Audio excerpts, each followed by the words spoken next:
The heat in Havana arrived before anything else. It wrapped around the body with the confidence of something that had always been there, something that did not ask permission.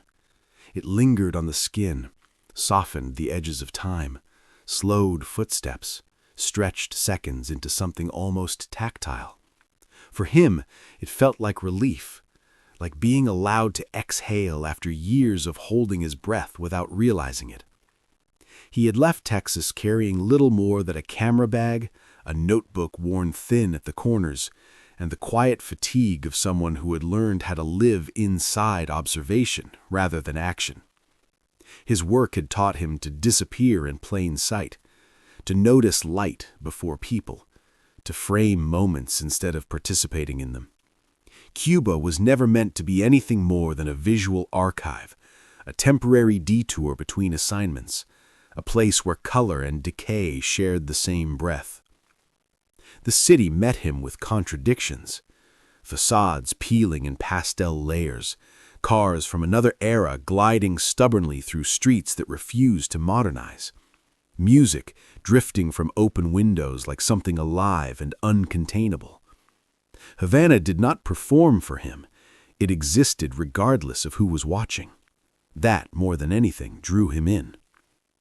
He spent the first days walking without direction, early mornings near the Malecon, where the sea crashed against stone with relentless patience, afternoons in narrow streets where laundry lines cut the sky into fragments, evenings where shadows stretched long and golden and faces softened under the weight of dusk.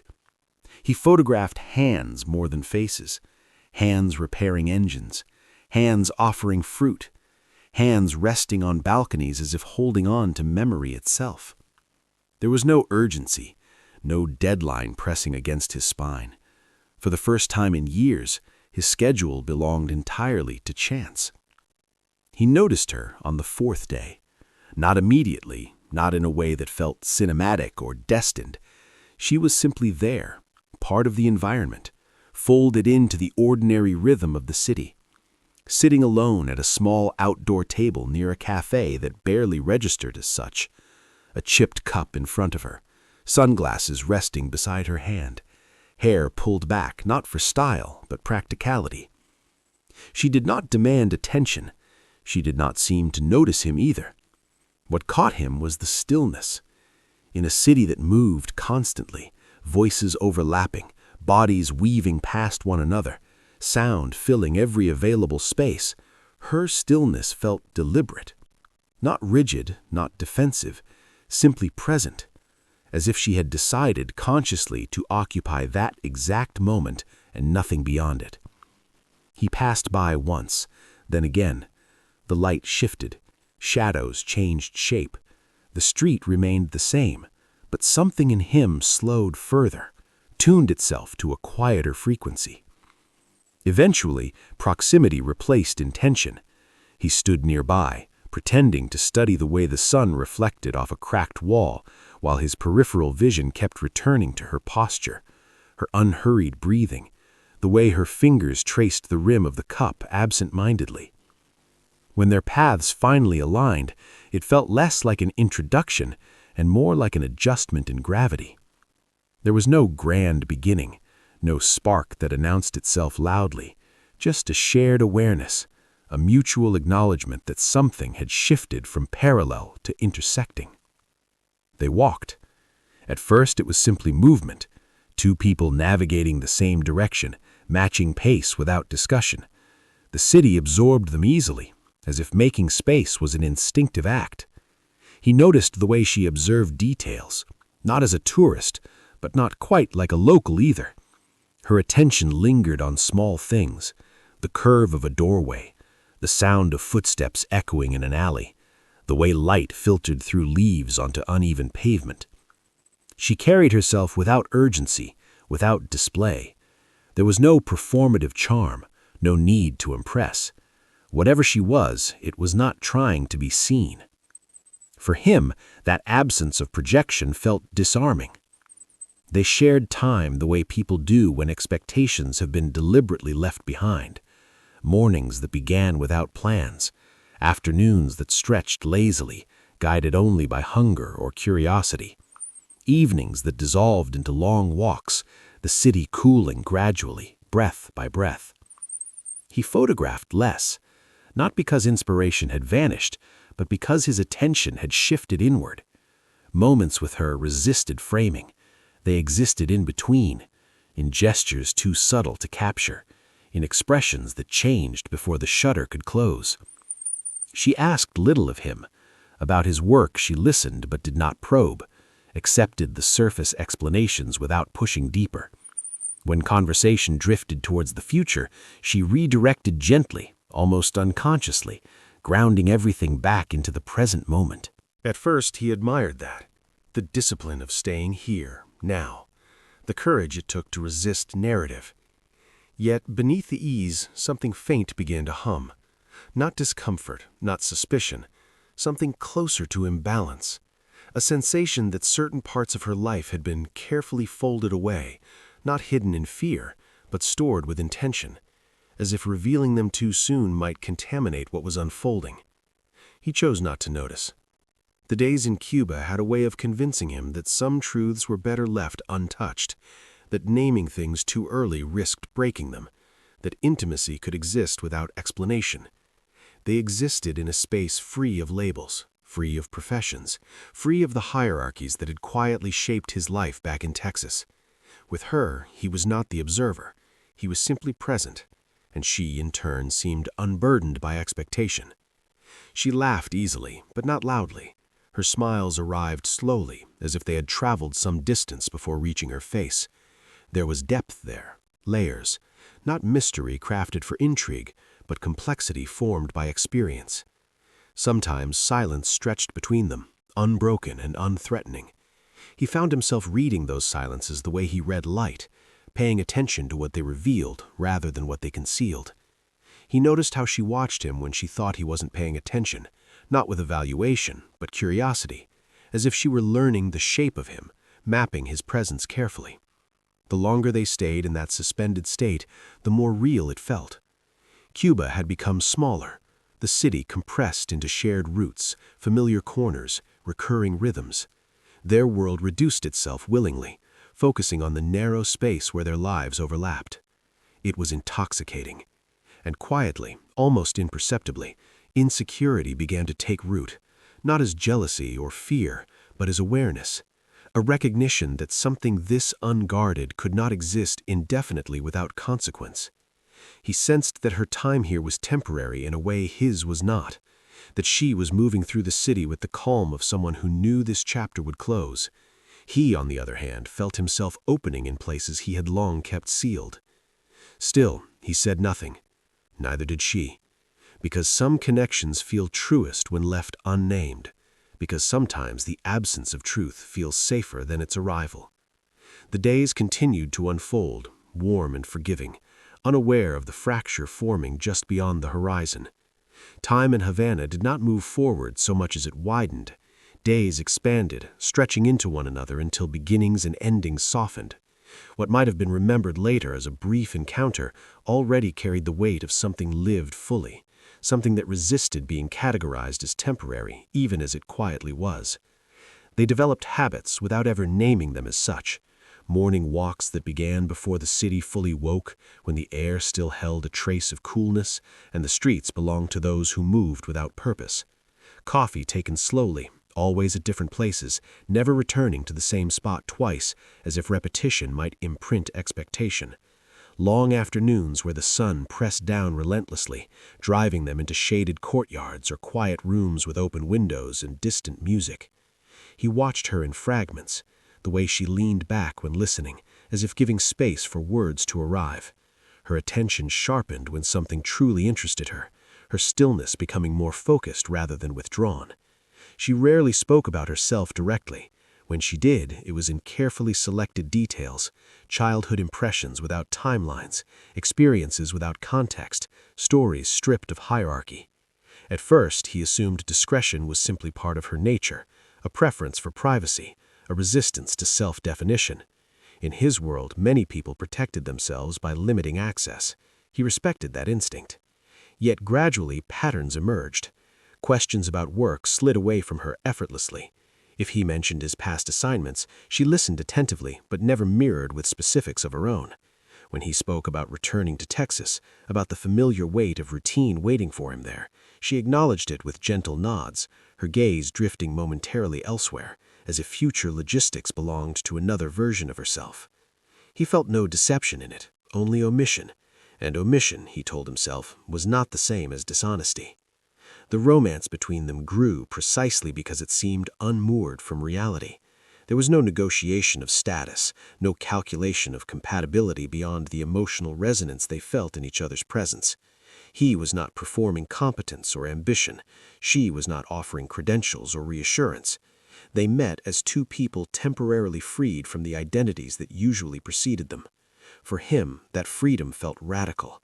Back home, his life was defined by observation, not participation. He captured other people's milestones, weddings, victories, transitions, while remaining largely invisible within his own. With her, invisibility dissolved. He was seen not as a function, not as an accessory to a moment, but as someone whose inner landscape mattered. And she, in turn, seemed unburdened by expectation. She laughed easily, but not loudly. Her smiles arrived slowly, as if they had traveled some distance before reaching her face. There was depth there. Layers. Not mystery crafted for intrigue, but complexity formed by experience. Sometimes silence stretched between them, unbroken and unthreatening. He found himself reading those silences the way he read light, paying attention to what they revealed rather than what they concealed.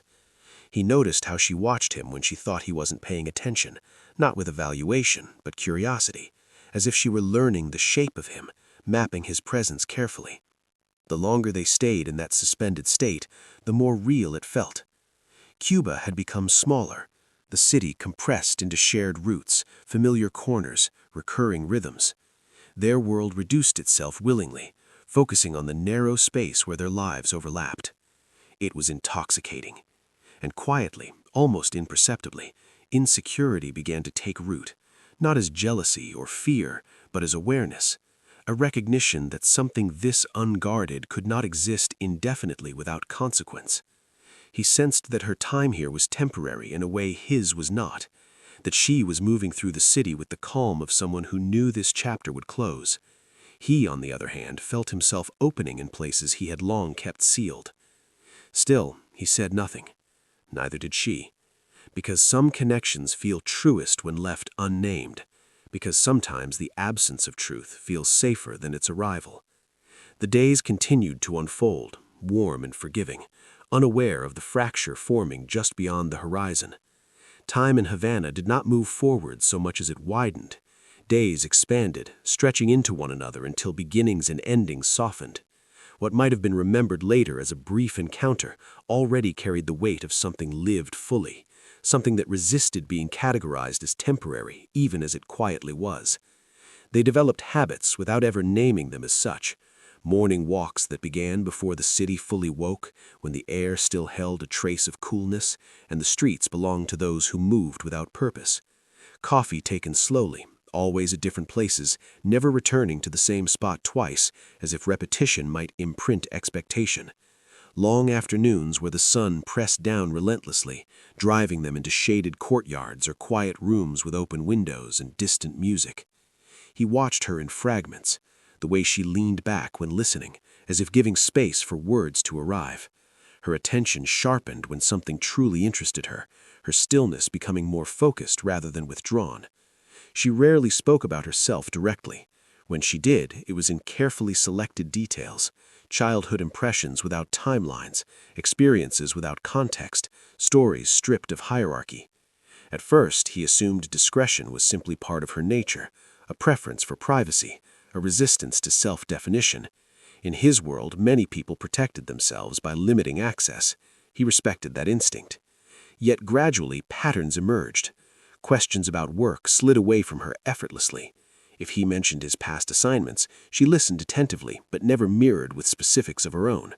When he spoke about returning to Texas, about the familiar weight of routine waiting for him there, she acknowledged it with gentle nods, her gaze drifting momentarily elsewhere, as if future logistics belonged to another version of herself. He felt no deception in it, only omission, and omission, he told himself, was not the same as dishonesty. The romance between them grew precisely because it seemed unmoored from reality. There was no negotiation of status, no calculation of compatibility beyond the emotional resonance they felt in each other's presence. He was not performing competence or ambition. She was not offering credentials or reassurance. They met as two people temporarily freed from the identities that usually preceded them. For him, that freedom felt radical. Back home, his life was defined by observation, not participation. He captured other people's milestones, weddings, victories, transitions, while remaining largely invisible within his own. With her, invisibility dissolved. He was seen not as a function, not as an accessory to a moment, but as someone whose inner landscape mattered. And she, in turn, seemed unburdened by expectation. She laughed easily, but not loudly. Her smiles arrived slowly, as if they had traveled some distance before reaching her face. There was depth there, layers, not mystery crafted for intrigue, but complexity formed by experience. Sometimes silence stretched between them, unbroken and unthreatening. He found himself reading those silences the way he read light, paying attention to what they revealed rather than what they concealed. He noticed how she watched him when she thought he wasn't paying attention, not with evaluation, but curiosity, as if she were learning the shape of him, mapping his presence carefully. The longer they stayed in that suspended state, the more real it felt. Cuba had become smaller, the city compressed into shared routes. On their last evening together, the city felt quieter than usual. The sky darkened slowly, colors dissolving into one another with deliberate grace. They walked without direction, the familiarity of each other's presence now weighted with something unspoken. He considered asking her then, about her life, about what waited beyond the horizon, about whether this connection meant what it felt like it meant. He did not, because part of him feared the answer, because part of him suspected that knowing might require a decision he wasn't ready to make. Cuba had given him something rare, a version of love unencumbered by structure. But love, he would soon learn, does not remain untouched by reality for long. The island, indifferent to their internal tension, continued breathing around them, unaware that it was holding the last intact moments of something fragile and unfinished. Departure arrived quietly, without ceremony. No dramatic farewell, no heavy declarations, just the slow dismantling of a shared rhythm that had begun to feel permanent despite its fragility. The morning she left Havana, the city looked unchanged, almost indifferent. The streets carried on with their habitual noise, the sun rose with its usual confidence, and the sea continued striking the stone with tireless resolve. He watched her move through those final hours with the same composed presence she had maintained throughout their time together. There was no visible hesitation in her gestures, no sign of internal conflict. If anything, she appeared lighter, as though preparing to step back into a role that had been waiting patiently for her return. They separated without promises. He remained in Cuba a few days longer, though the city no longer received him the same way. The colors dulled, the music faded into background noise. Without her, the island lost its intimacy, expanding again into something vast and impersonal. He wandered familiar streets that now felt strangely hollow, like sets abandoned after filming wrapped.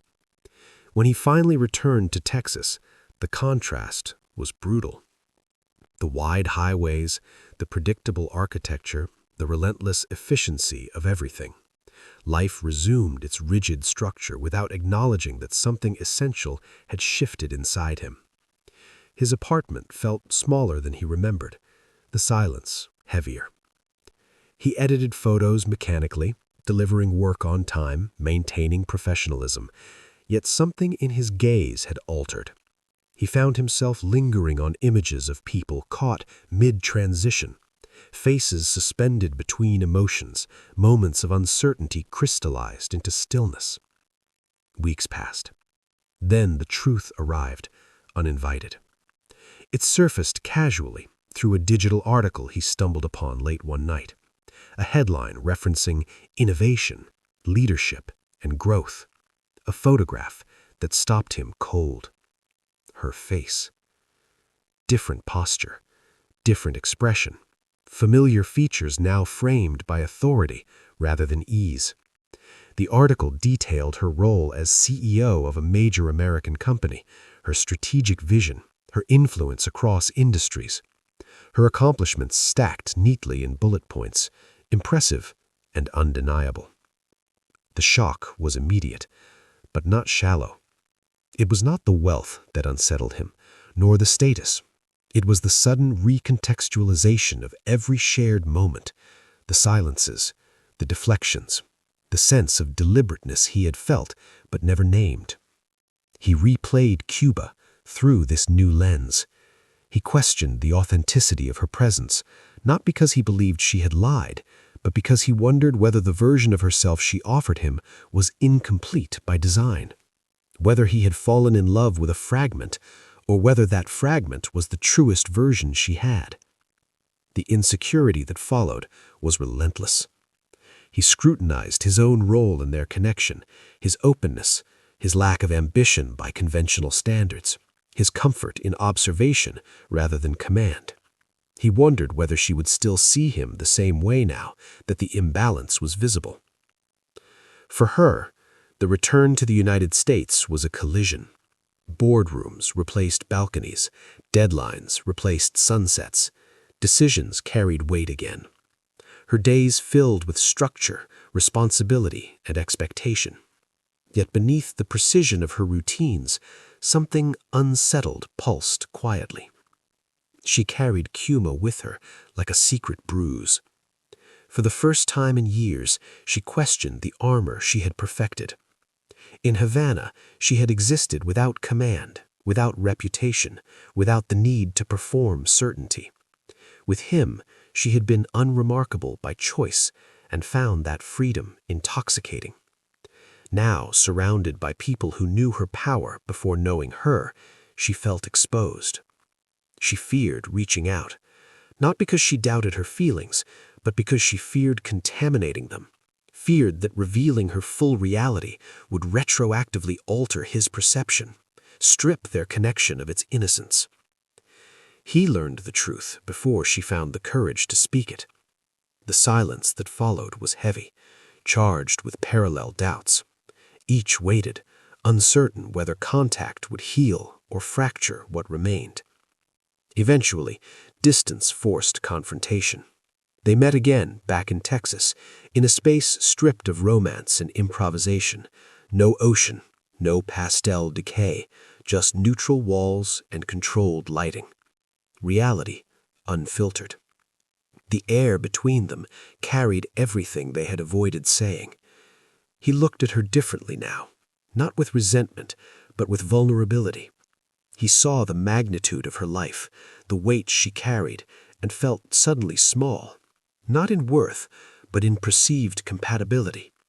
She, in turn, saw the fracture in his confidence and felt an ache deeper than any professional burden.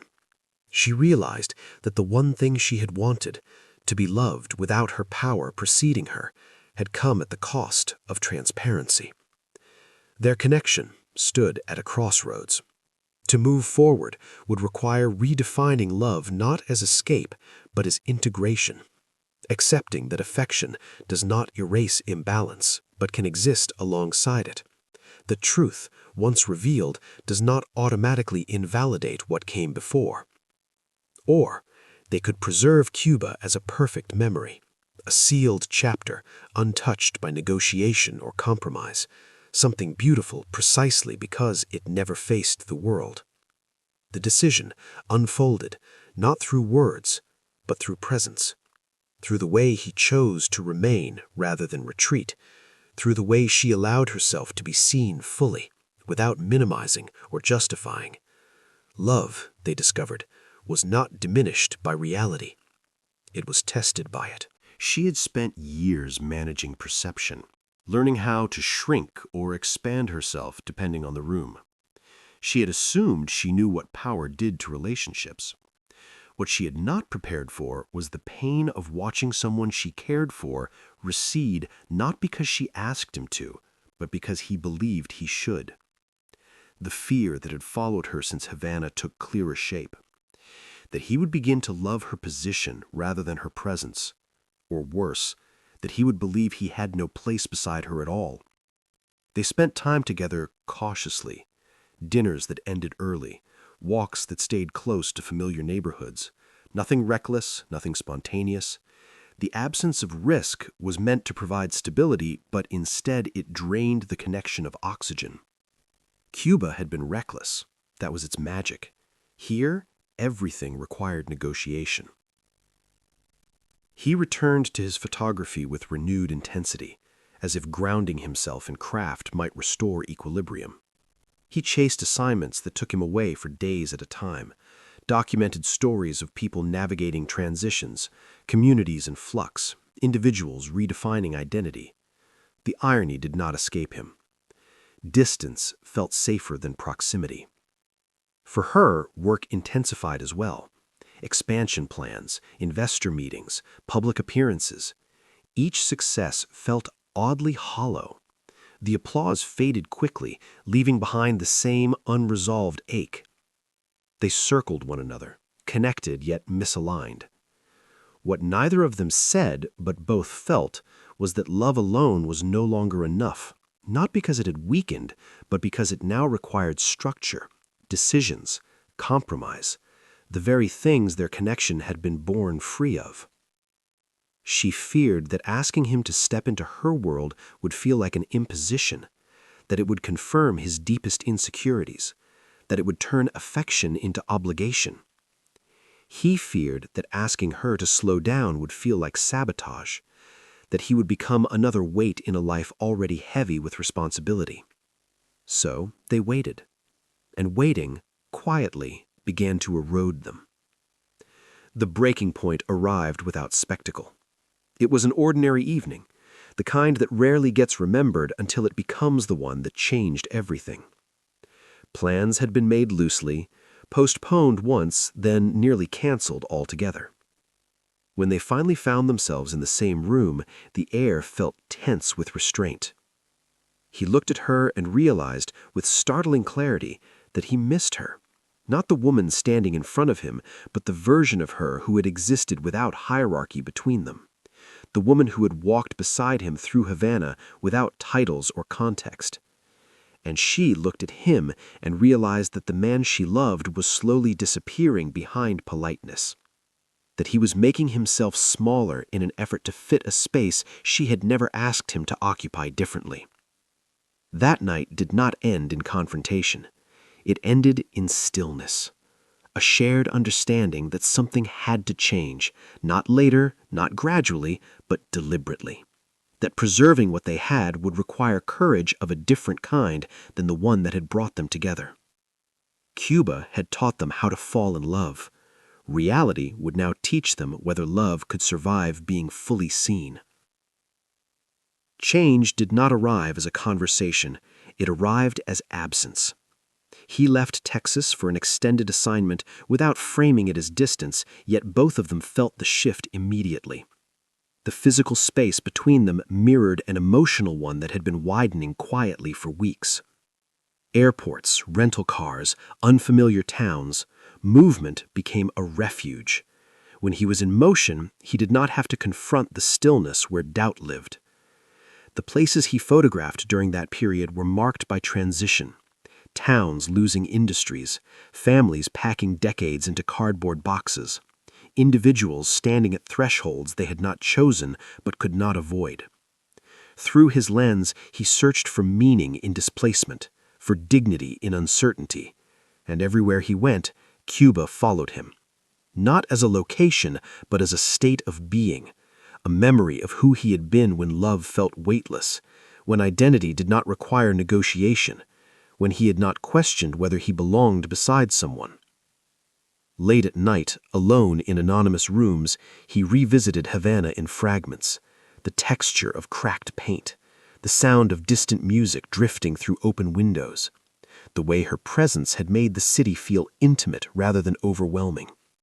He wondered if that version of himself was temporary, or if it was the truest one, buried beneath years of quiet compromise. She remained in Texas, surrounded by motion yet feeling immobile. Her days were full, relentlessly so. Meetings bled into one another, decisions stacked without pause. She performed competence flawlessly, but beneath the surface, something essential frayed. The more she succeeded, the further she felt from the woman she had been allowed to become in Cuba. For the first time in her career, she questioned the architecture of her life. Not the achievements themselves, but the isolation that accompanied them. She had built systems that functioned efficiently, yet left little room for softness. She missed him not as an accessory to her world, but as an anchor to something simpler, truer. Still, fear held her back.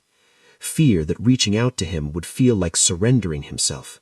Fear that loving her fully would require him to step into a life he never wanted. Fear that she had already disrupted his sense of self too deeply. Silence stretched. Weeks passed, then months. When they finally crossed paths again, it was unplanned. He returned to Texas unexpectedly, the assignment ending earlier than anticipated. He did not tell her he was back, not out of avoidance, but uncertainty. He needed to know what he felt before inviting her into that space. They ran into each other in a place neither had chosen deliberately, a public space stripped of intimacy, where coincidence felt almost cruel in its timing. Seeing her unsettled him more than distance ever had. She looked the same, yet different, more composed, more guarded. The ease they once shared was no longer automatic. It hovered between them, tentative, waiting for permission. What struck him most was not her authority, but her restraint, the way she held herself as if bracing for rejection rather than expecting acceptance. And what struck her was the way he stood, more grounded than before, less apologetic, as if distance had returned to him something rather than taken it away. They did not rush toward closeness. They spent time together again, slowly, deliberately, not recreating Cuba, but acknowledging its absence. Conversations deepened not through confessions, but through honesty about fear, about inadequacy, about the cost of loving across imbalance. He admitted, not in words but in action, that he had been shrinking himself, that flexibility he had mistaken for humility, and humility for love. Distance had forced him to confront the quiet resentment forming beneath his accommodation. She admitted, through vulnerability rather than explanation, that she had hidden not out of manipulation, but out of longing. That she had wanted desperately to be chosen without context, to be loved without her accomplishments entering the room first. What they faced now was not whether they loved each other, it was whether they were willing to build something that acknowledged reality without allowing it to dominate them. The answer did not come immediately, but something shifted. For the first time since Havana, they stopped protecting the memory of what they had and began risking what it could become. What followed was not a return to ease, but a deeper kind of intimacy, one that required endurance rather than intoxication. They began meeting not in moments carved out of busy lives, but inside them. He accompanied her through parts of her world she had never intended to share with anyone so closely. Conference halls, quiet offices late at night, transitional spaces where decisions were still forming. He observed without shrinking, without trying to belong through usefulness. He was simply there, present in the same way he had been in Cuba, but now under fluorescent lights instead of tropical sun. At first, the contrast felt brutal. There was no poetry in boardrooms, no softness in schedules measured by profit and impact. Yet he began to see her differently, not as an untouchable figure of authority, but as someone carrying relentless responsibility with discipline that bordered on loneliness. The calm he had admired in Havana revealed itself as restraint honed over years, a survival mechanism. And she, in turn, stepped into his world. She accompanied him on assignments closer to home, watched him work in silence, noticed the way he waited for moments rather than chasing them, the patience it took to see what others overlooked. She realized that his stillness was not passivity, but intention, that his refusal to dominate space was not weakness, but choice. She saw the quiet power in observation. For the first time, they were not escaping their identities, they were expanding them. Still, fear lingered. He worried about becoming peripheral again, about eventually orbiting her life rather than sharing it. She worried about asking him to compromise too much, about becoming the axis everything revolved around. The imbalance did not vanish, it was acknowledged, and that, paradoxically, made it manageable. There were days when it resurfaced sharply, when her schedule swallowed plans without warning, when he felt the familiar urge to step back rather than ask for more, when she felt the instinct to shield him from the harsher edges of her world. But now they noticed, and noticing changed everything. One evening, months after their reunion, they found themselves sitting quietly, neither distracted nor hurried. The room was unremarkable, no music, no view, just presence. In that stillness, something crystallized. He realized that love did not require equivalence of power, but clarity of choice, that staying was not submission if it was deliberate, that he could remain himself without diminishing her. She realized that being chosen fully meant allowing someone to see the parts of her life she had once compartmentalized, that intimacy did not threaten authority, it humanized it. They did not make promises, they made adjustments. Small, deliberate decisions that aligned their lives more closely without forcing convergence. Shared calendars, protected time, boundaries drawn not to keep distance, but to preserve space where they met as equals. Cuba faded gently into memory, not as an idealized escape, but as a beginning, a place that had stripped them of context long enough for recognition to occur. What they were building now was heavier, but it was real. The weight did not crush them, it grounded them. And in that grounding, love took on a quieter, more enduring shape, less intoxicating, more sustaining, something that did not demand forgetting who they were, but required becoming more of it. Stability arrived subtly, not as certainty, but as rhythm. Their lives did not merge cleanly, they overlapped, interlocked at certain points, loosened at others. There were weeks when proximity felt effortless, when time aligned and they slipped into a shared cadence that felt almost domestic. And there were weeks when distance returned, not as rupture, but as necessity. What changed was the way they held that distance. He no longer filled absence with assumptions. He no longer translated her silence as withdrawal or hierarchy. Instead, he learned to recognize the difference between absence and abandonment, between responsibility and indifference. She learned to name her limits, not as apologies, but as truths. To say when her attention would be fractured, to say when it would not, to trust that clarity would not cost her intimacy. Love, they discovered, lived in those distinctions. There were moments when the old insecurity resurfaced unexpectedly, a glance exchanged between her and someone who knew her world too well, a room where his presence felt extraneous rather than integral. Each time the impulse to retreat flickered briefly inside him. But now he stayed. He stayed not because he was needed, but because he chose to be there, because he understood that belonging did not require dominance of space, only honesty within it. For her, the challenge emerged differently.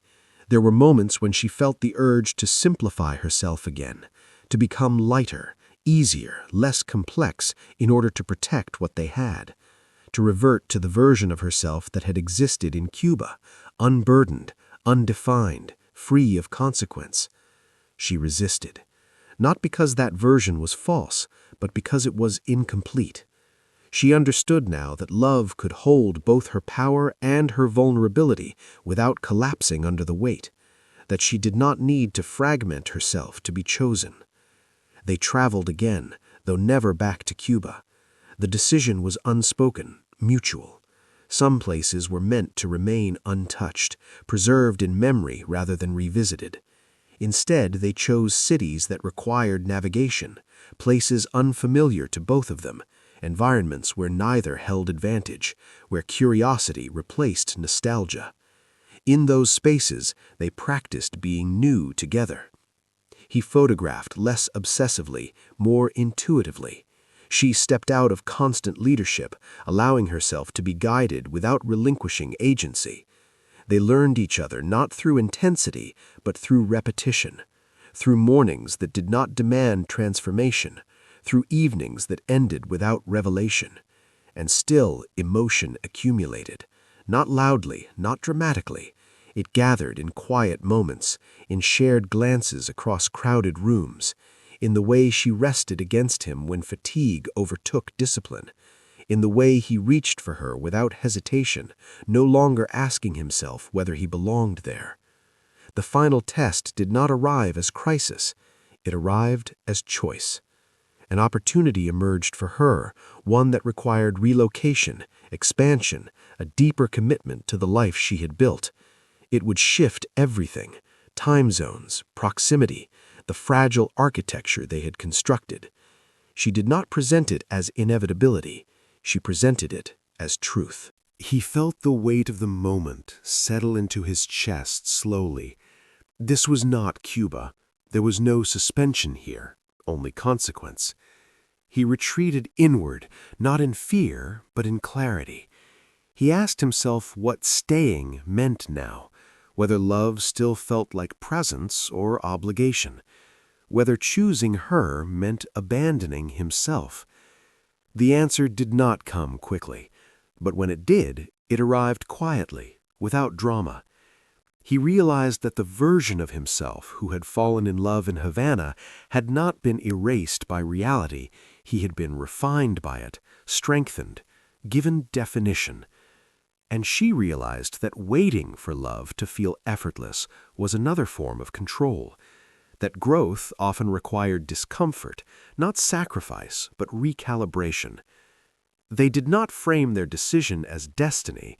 They framed it as commitment, not to permanence, but to honesty, to choosing each other with eyes open, to allowing the relationship to change shape without losing its core.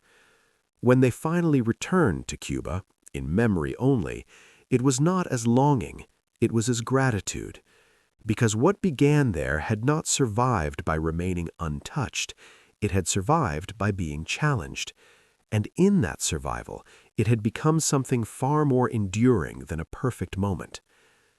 The decision reshaped their lives, not with violence, but with inevitability. Relocation did not happen all at once. It arrived in phases: temporary arrangements, overlapping calendars, suitcases that never fully unpacked. Each step forward required a small letting go.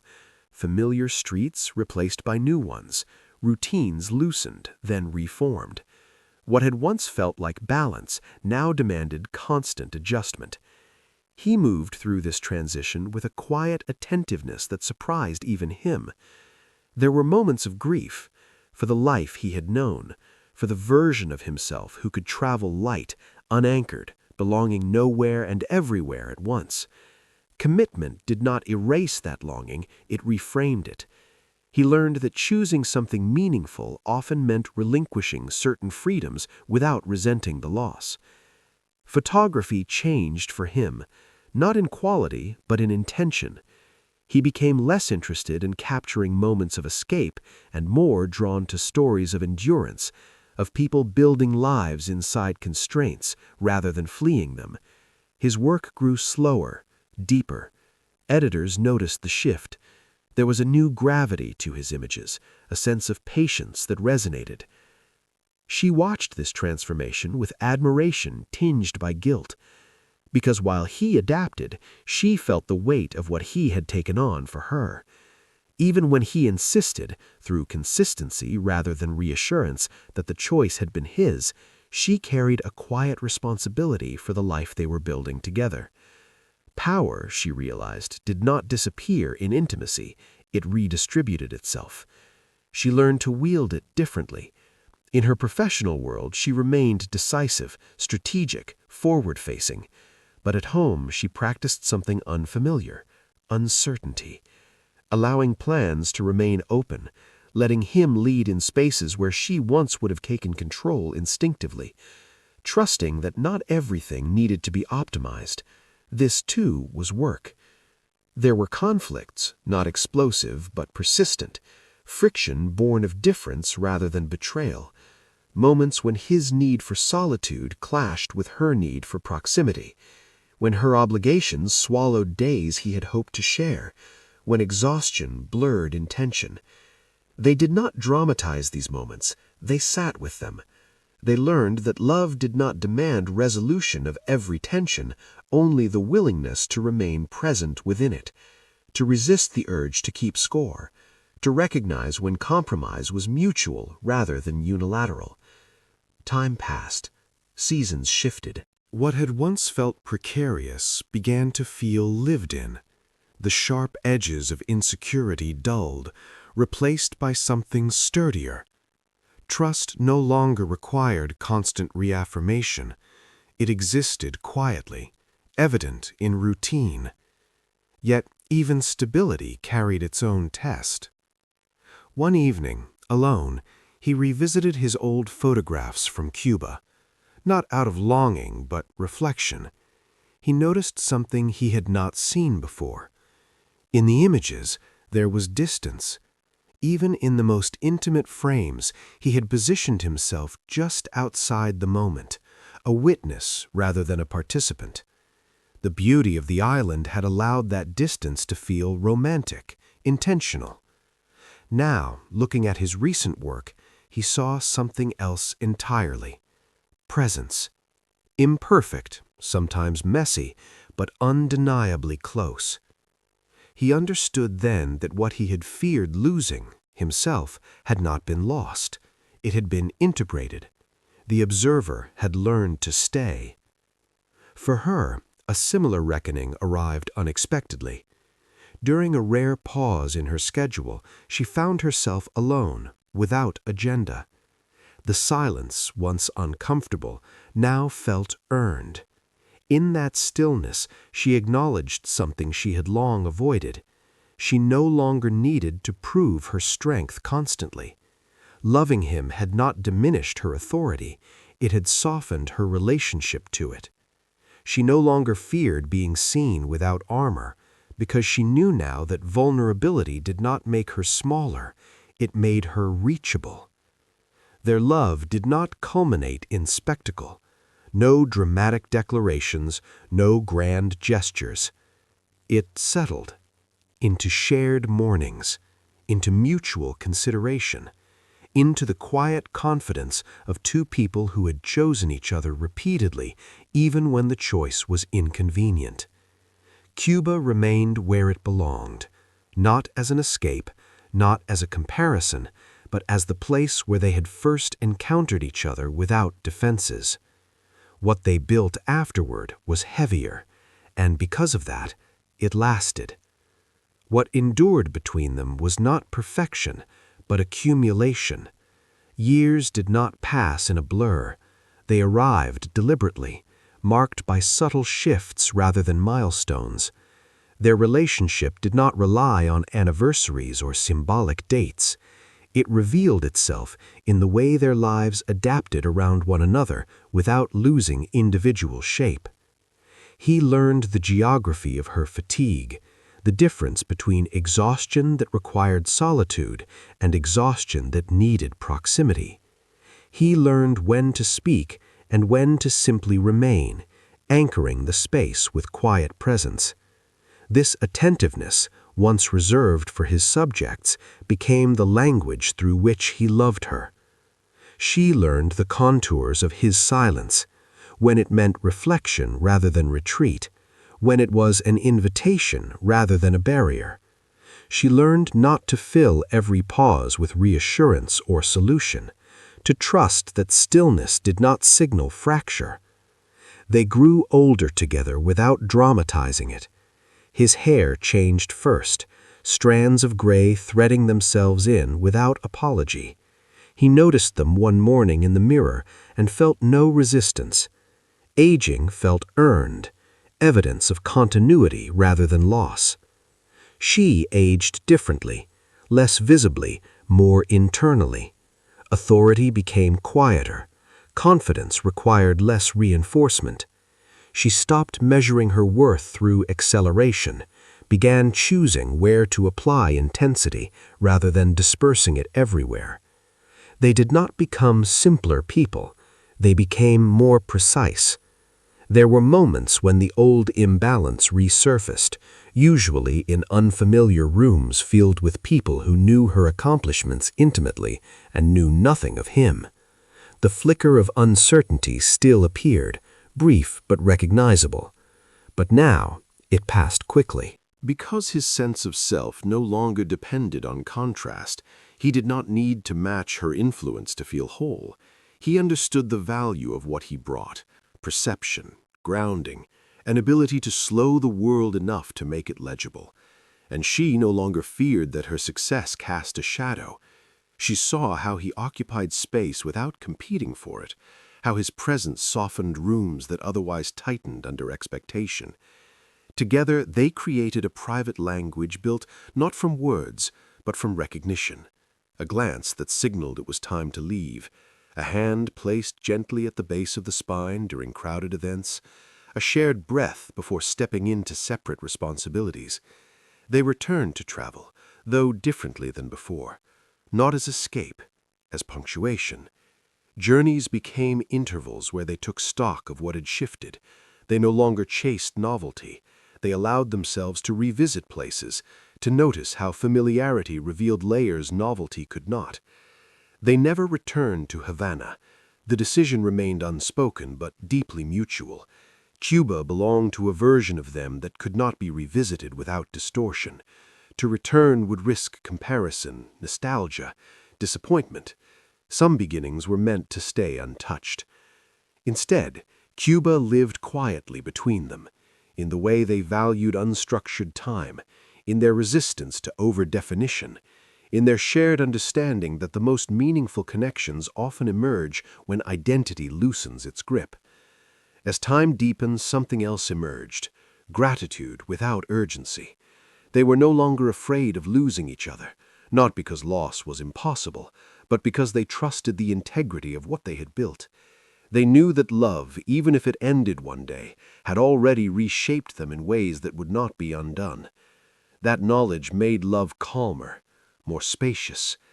There came a season when time itself began to feel different, more deliberate, less infinite, not because of illness or crisis, but because awareness sharpened with age, the understanding that nothing, no matter how stable, was guaranteed to remain unchanged. They felt it most in ordinary moments. In the pause before he left for a trip, when she watched him pack with a tenderness that surprised her. In the way he lingered just a second longer before closing the door, imprinting the shape of her presence without consciously meaning to. In the way returning felt less like relief and more like recognition.